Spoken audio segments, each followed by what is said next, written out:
I'm Teisha Bader with the JBS News Update for Wednesday, May the 4th, 2016. 3 IDF soldiers were injured in what is thought to have been a deliberate car ramming attack in the West Bank. The car, driven by a Palestinian man, struck the soldiers who were stationed at a checkpoint at the Haprasah junction near the West Bank settlement of Dolev, west of Ramallah.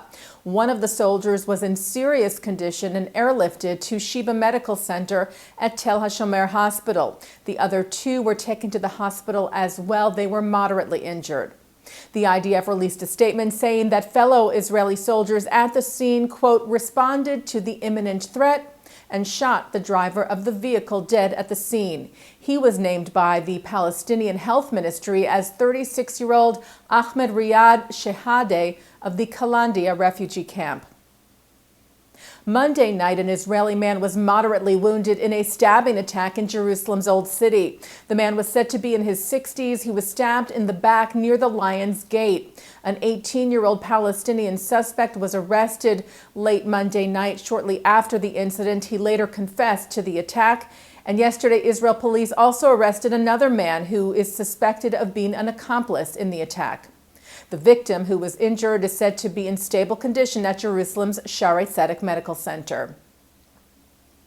And IDF troops came under fire several times over the last 24 hours at the Gaza border, beginning yesterday when shots were fired across the border from Gaza into Israel, hitting an IDF vehicle. There was damage, but no injuries. Since then, some 5 mortar shells were fired at IDF troops from Gaza today.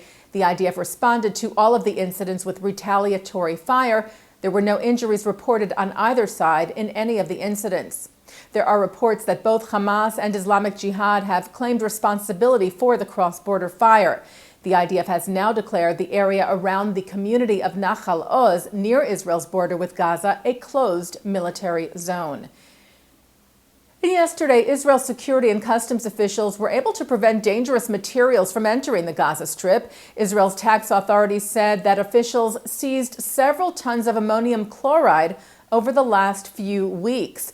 The material is used in fertilizers for agricultural purposes, but it can also be used to make explosives, including rockets.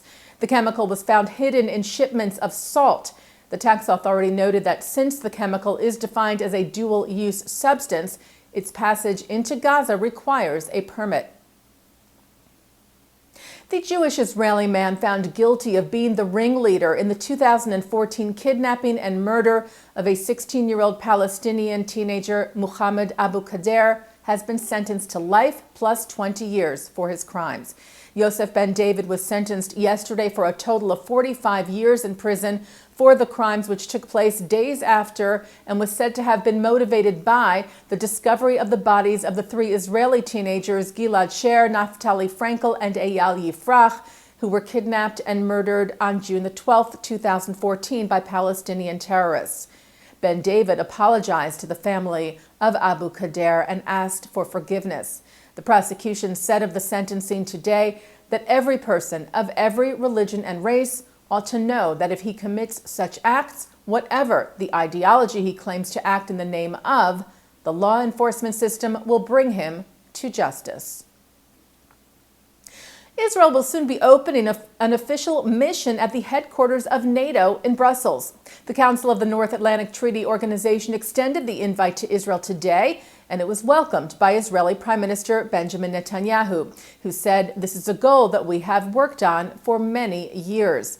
Netanyahu told a meeting with Likud ministers today that he thought the invite reflected Israel's standing in the international community. The Prime Minister said the countries of the world are looking to cooperate with us due to our determined fight against terrorism, our technological know-how, and our intelligence services. The gesture from NATO reportedly follows Turkey's lifting of its veto on Israeli activity at the organization, of which Israel is not a member, and all NATO members must be in agreement as to whether to work with a non-member affiliate. Israeli ties with Turkey have been improving over the last few months.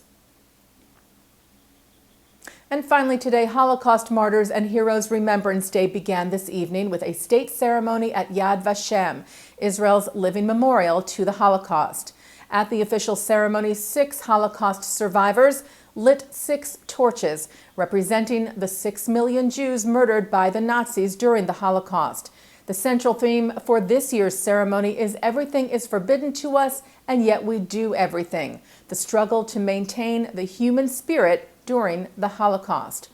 And all this week, JBS has joined with the Jewish world to honor the memory of the 6 million, and more of that special Yom Hashoah programming continues tonight, including at 8 o'clock, Rabbi Hanoch Teller, who is author of Heroic Children, Untold Stories of the Unconquerable, describes the enormous courage and will to survive of a broad spectrum of children caught in the Shoah. That's in a program of Congregation Agudath Shalom in Stamford, Connecticut. At 9 o'clock tonight, Jewish activist Dr. Naomi Vilko talks about being the child of Holocaust survivors and shares her concerns with the Claims Conference on L'chaim with Mark Golub. At 10 o'clock, Nina Wolf-Feld tells the story of her father's journey escaping Europe to make his way to the U.S. and later to return with the U.S. Army Intelligence Corps to fight Nazi Germany. That's in a special program from ISGAP. And coming up right after this newscast tonight, it's Thinking Out Loud with Micah Halpern. And that's the JBS News Update for Wednesday, May the 4th, 2016. I'm Teisha Bader.